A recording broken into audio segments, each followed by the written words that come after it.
Qui ne veulent pas s'avouer vaincus et qui cherchent une porte de sortie. Certains misent sur les énergies renouvelables, comme le groupe Cesbron, basé à Saint-Barthélemy d'Anjou. Il va recruter 87 personnes en 2009 en France pour des postes liés aux nouveaux systèmes de chauffage, comme les pompes à chaleur. Effet de mode ou vrai secteur porteur, Anne Caruel et Luc Prissé ont voulu en savoir plus.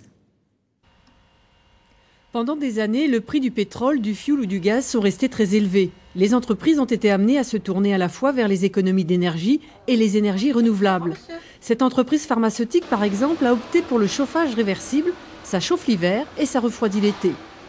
C'est une machine qui permet de capter les calories à l'extérieur, donc qui passe par un système d'échangeur et qui est donc restituée à l'intérieur par des gaines de diffusion à l'intérieur du bâtiment.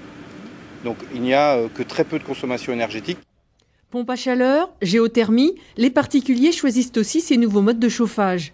Le groupe Cesbron, une nouvelle fois, s'adapte aux évolutions de marché et cette fois, il se diversifie dans le développement durable. Les pompes à chaleur sont des merveilleuses machines thermodynamiques. Vous leur donnez 1 kW électrique, elles vous en restituent 3 ou 4. Ce sont des vrais leviers thermiques.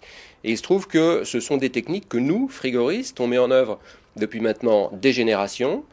Simplement, on utilisait la partie froide et maintenant on utilise la partie chaude, mais c'est toujours un transfert thermique. La demande ne cesse de croître, alors le groupe Cesbron a décidé d'embaucher 87 personnes en 2009. Mais malgré la crise, pas si simple de trouver du personnel intéressé. Il nous faut quand même des gens avec des CV techniques, que ce soit des commerciaux, que ce soit des techniciens bureau d'études. Ça manque parce qu'en France, l'image n'est pas assez bonne et on s'évertue, on fait tout ce qu'on peut et merci de nous aider pour convaincre les jeunes à aller dans ces filières. Il y a vraiment du boulot à faire. Le Grenelle de l'environnement, c'est énorme, c'est des emplois multipliés par 4. En attendant, le groupe forme déjà de nombreux apprentis et affiche un visage des plus sereins pour son avenir.